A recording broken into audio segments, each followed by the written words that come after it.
जय श्री राम दोस्तों, मैं अंगद पांडे हिंदुत्व की पुकार में आपका स्वागत है। कैसे हैं दोस्तों? आशा करता हूं कि स्वस्थ होंगे, मस्त होंगे। दोस्तों, आज का एपिसोड मेरा कुछ अलग है। मैं किसी जाति, पंथ, संप्रदाय को ठेस पहुंचाने के लिए ये वीडियो नहीं बना रहा हूं। बस वीडियो बनाने का मेरा मकसद ये है कि आज नितिन गडकरी जी का एक ट्वीट पढ़ा और ट्वीट पढ़ करके मेरे को ऐसा लगा कि इस विषय में एक वीडियो बनाना चाहिए। दोस्तों, एक ऐसी जाति है हमारे समाज में जो ज्यादातर सीधे साधे किसान हैं। वो जी हाँ, पंडित, ब्राह्मण। पूजा पाठ करना, कथा भागवत सुनाना, मंदिरों में पुजारी आदि आदि काम हैं उनके। और कभी लड़ाई झगड़े से ज़्यादातर, कुछ तो असामाजिक तत्व हैं आजकल, मैं ये बिल्कुल नहीं कहता कि कुछ नहीं है, लेकिन ज़्यादातर ब्राह्मण सीधे साधे होते हैं। कोई ब्राह्मण आज तक पटरी नहीं उखाड़ा, कोई ब्राह्मण बसों में आज तक आग नहीं लगाया। कुछ को छोड़कर, मैं पहले भी बोल चुका हूँ।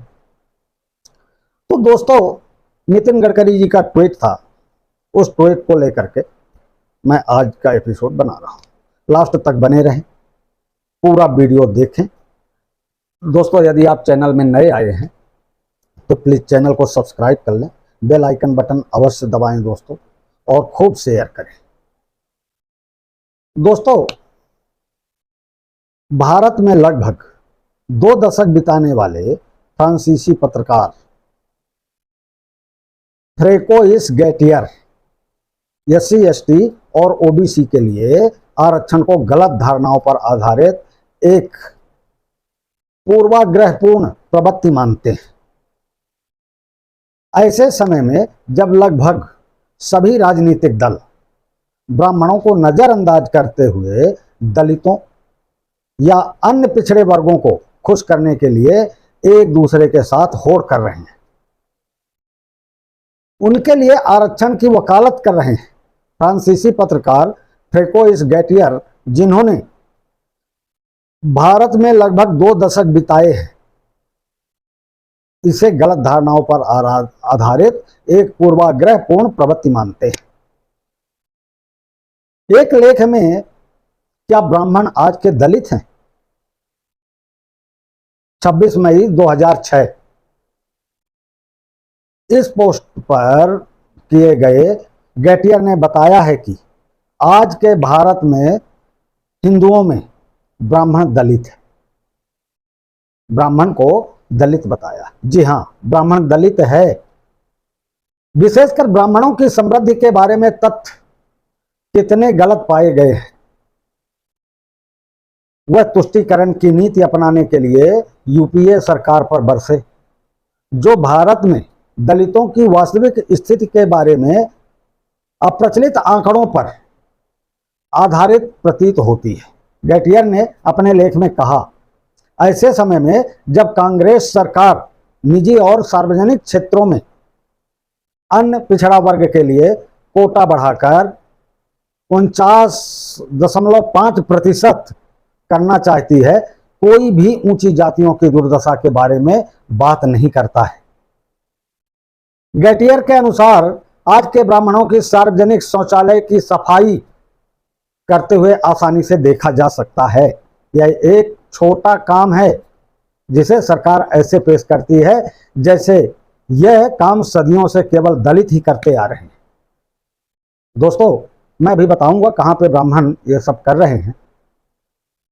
और दिल्ली में 50 सुलभ शौचालय, दोस्तों सुलभ शौचालय समझते होंगे, सार्वजनिक शौचालय में भी ब्राह्मण काम करते हैं दिल्ली में। मैं एड्रेस देता हूं, जिसको विश्वास नहीं हो पता कर ले। इन सभी की सफाई और देखभाल ब्राह्मणों द्वारा की जाती है। यह अत्यंत स्वागत योग्य सार्वजनिक संस्थान एक ब्राह्मण द्वारा शुरू किया गया था।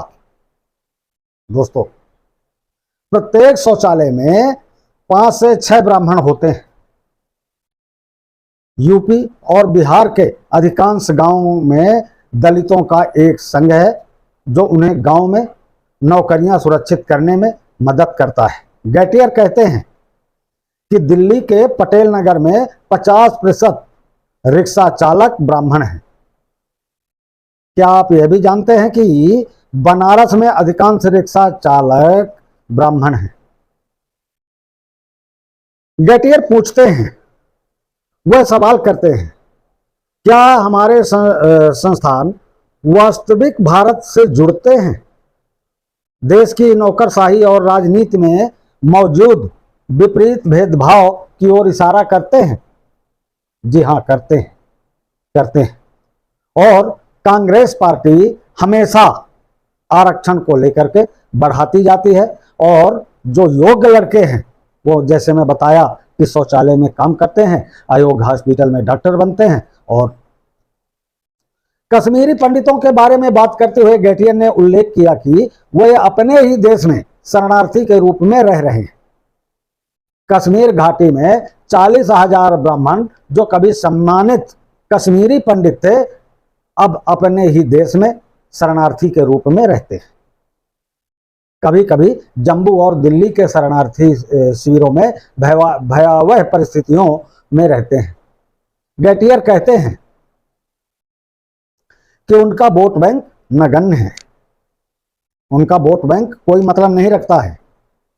दक्षिण भारत में विभिन्न एजेंसियों द्वारा बताई गई ब्राह्मणों की स्थिति अपने आप में बहुत कुछ कहती है। आंध्र प्रदेश में 75% घरेलू नौकर और रसोइये ब्राह्मण हैं। आंध्र प्रदेश के एक जिले में ब्राह्मण समुदाय के अध्ययन जे कृष्णन द्वारा लिखित भारत के ब्राह्मण चुग प्रकाशन द्वारा प्रकाशित किया गया है। दोस्तों, इससे पता चलता है कि ब्राह्मण की दशा बड़ी दयनीय है और सच में आरक्षण का पात्र है ब्राह्मण। आज सभी पुरोहित गरीबी रेखा से नीचे रहते हैं। गैटियर सवाल करते हैं कि भारत के असली दलित कौन हैं?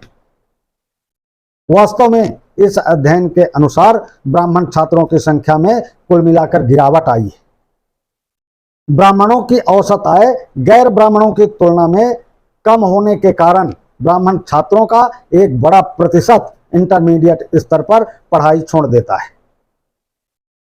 गैटियर उद्धृत करते हैं, बताते हैं, अध्ययन में यह भी पाया गया कि सभी ब्राह्मणों में से 55% गरीबी रेखा के से नीचे रहते थे।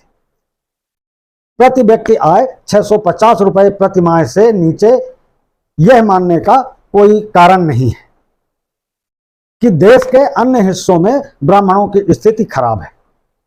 कोई नहीं मान रहा है।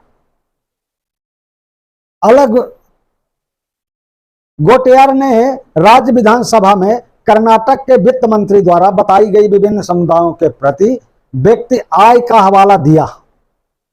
ईसाई 1.562 रुपए, बुक्कालिंगा 9.14 रुपए, मुस्लिम 794 रुपए, अनुसूचित जाति 680 रुपए, अनुसूचित जनजाति 577 रुपए और ब्राह्मण 537 रुपए।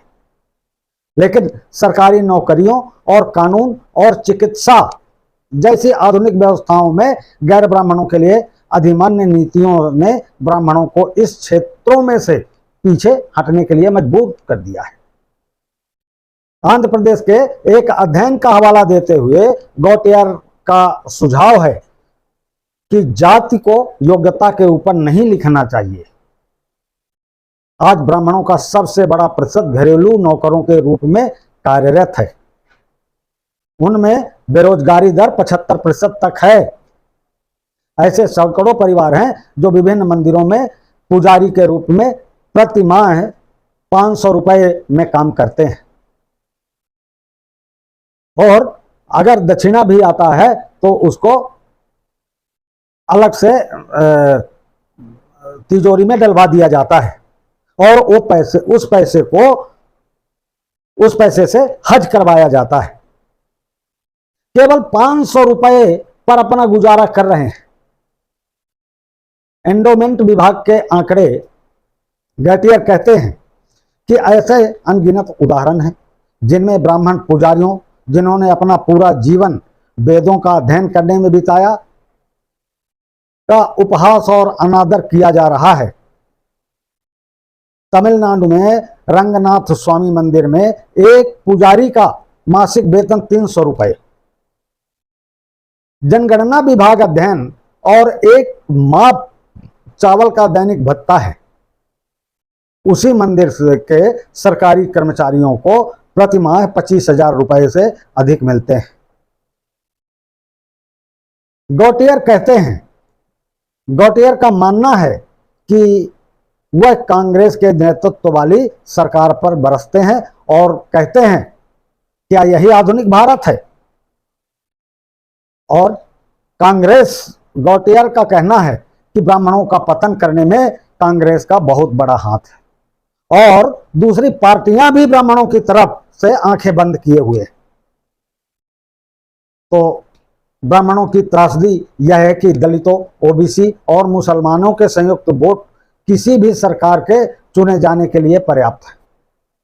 आजादी के बाद कांग्रेस ने इसे तेजी से भुनाया, लेकिन वोट हासिल करने के लिए भारतीय समाज को इतनी बेशर्मी से विभाजित करने में सोनिया गांधी के अलावा शायद कोई अन्य सरकार इतनी आगे नहीं बढ़ी। गौटियर ने द इंडियन एक्सप्रेस अखबार की रिपोर्ट को भी उद्धृत किया। इन उपायों से सामाजिक न्याय हासिल नहीं होगा। भारत सरकार मस्जिदों में इमामों के वेतन के लिए 10 अरब रुपए और हज सब्सिडी के रूप में 200 करोड़ रुपए और 200 करोड़ रुपए देती है, लेकिन ब्राह्मणों और ऊंची जातियों को ऐसी कोई मदद उपलब्ध नहीं है। तो दोस्तों, आरक्षण किस प्रकार हिंदू समाज को खंडित करता है, इस बारे में लिखते हुए गौटियर ने कहा कि ब्राह्मण विरोध की उत्पत्ति हिंदू विरोधी हलकों में हुई और अभी भी पनप रही है। मार्क्सवादियों, मिशनरियों और मुसलमानों, अलगाववादियों और विभिन्न रंगों के ईसाई समर्थित दलित आंदोलनों के बीच इनका विशेष रूप से स्वागत करती हैं पार्टियां। जब वे ब्राह्मणों पर हमला करते हैं तो उनका निशाना स्पष्ट रूप से हिंदू धर्म होता है। तो दोस्तों, इसमें आप अच्छा सा प्यारा सा कमेंट करें। जिसे बुरा लगे तो वो फालतू कमेंट नहीं करे। दोस्तों, यदि किसी को ठेस पहुंचे तो मैं मात्र ट्वीट देख करके जो मेरे दिल में था वो मैं बोला हूं। मैं किसी जाति समाज का विरोध नहीं किया और ये गौटियर के लेख को मैं आप लोगों को बताया हूं। मेरा मत कुछ नहीं है। तो यदि दोस्तों कांग्रेस के करामात आप लोगों को समझ में आ गए हों तो अभी भी मेरा कहना है कि हाथ जोड़ लें। जो हमारा पतन की है, हमारे पतन के लिए आज भी खड़ी है, अभी आरक्षण बढ़ाती जा रही है, तो ऐसी पार्टी को बिल्कुल दूर से हाथ जोड़ लें दोस्तों। तो दोस्तों, यदि मेरा वीडियो पसंद आया हो तो प्लीज़ चैनल को सब्सक्राइब करें, बेल आइकन बटन दबाएं और खूब शेयर करें दोस्तों। जय हिंद, जय भारत, वंदे मातरम, जय जय श्री राम।